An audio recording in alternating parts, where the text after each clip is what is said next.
خلّيني أسألك سؤال، لو أنت صاحب شركة عقارات أو مسوّق عقاري وبتلاقي المنافسين بتوعك دايمًا سابقينك في جوجل وواخدين العُملا منّك، تفتكر بقى ليه؟ هل هم أحسن منّك والّا عندهم سِر أنت مش عارفه؟ طيب تعالَ نبدأ من الأول خالص، يعني إيه أصلًا منافس في التسويق العقاري؟ غلطة كتير بيقعوا فيها، بيفتكروا إن المنافس هو المكتب اللي في نفس الشارع أو المنطقة أو نفس نوع العقارات بتاعتك، سواء كانت فِلَل، وحدات سكنية، شاليهات.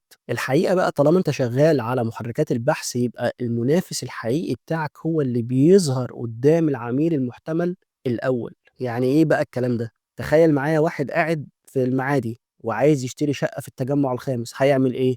هيفتح جوجل ويكتب شقق للبيع في التجمع الخامس. مين بقى اللي هيظهر له؟ تخيل معايا كده ده مكتب في مدينة نصر أو حتى في اسكندرية، المهم إنه ظهر قبل منك. طالما هتشتغل تسويق رقمي يبقى المنافس هو كل واحد بينافسك على نفس الكلمات أو النتايج اللي موجودة في الصفحة الأولى في جوجل. طيب يعني مطلوب مني إيه دلوقتي؟ أول حاجة مطلوبة منك هي إنك تعرف منافسينك هم مين وبيشتغلوا إزاي. برضه عايزني أعمل إيه؟ افتح جوجل زي ما عميلك بيعمل بالظبط واكتب الكلمات اللي الناس بتدور بيها على الشقق، زي شقق للبيع في اسم المنطقة، عقارات، نوع العقار، المنطقة الفلانية، أفضل شركة عقارات في المدينة الفلانية. استخدم كل الkeywords دي. طلّع بقى معايا ورقة وقلم واكتب لي 5 أو 7 شركات إحنا بنصنّفهم إن هم دول اللي بينافسونا في الكلمات اللي إحنا عايزين نشتغل عليها. كده أول خطوة. تاني خطوة هنروح لموقع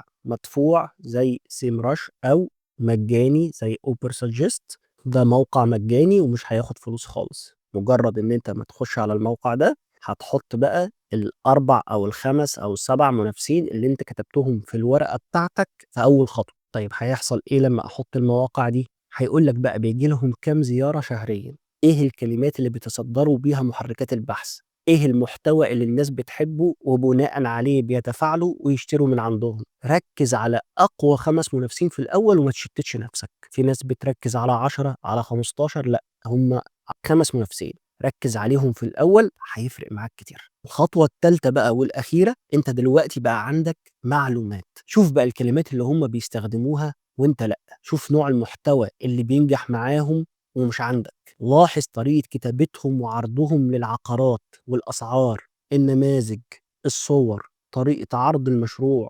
السؤال المهم بقى اللي عايزك تجاوبني عليه في التعليقات، لو عرفت إن ليك منافس بيستهدف كلمة معينة جايبة له 1000 عميل شهريًا، هتعمل إيه؟